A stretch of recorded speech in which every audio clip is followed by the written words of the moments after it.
I'm Tony Beales, and I've been cooking for as long as I can remember. I've been a professional chef for over 20 years, and I'd like to welcome you to my world.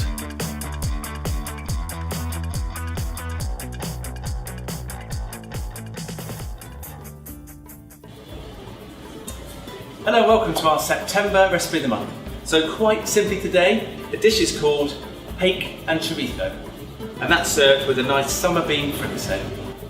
Start by making the creamed potatoes, so peel, cook and mash the potatoes, and then add the cream and butter and season well with salt and pepper. For the fricassee, sweat off some chopped chorizo, shallot, garlic, rosemary and fresh thyme. You won't need to add too much oil as the fat will come out of the chorizo when it starts to heat up. But if you do need to add more oil, use olive oil. Add some chopped tomatoes, tomato puree and a splash of white wine. Cook the sauce for around an hour until the sauce has reduced right down. Just before serving, add some cooked green beans, fresh peas and popped broad beans, just to heat up in the sauce, but not for too long or else you'll lose those beautifully vibrant colours.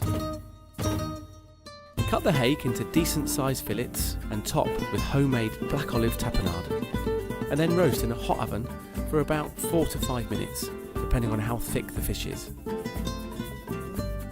Once the fish is cooked, serve straight away, and as this dish is rustic and earthy, serve it in a nice big bowl with some Mediterranean style breads.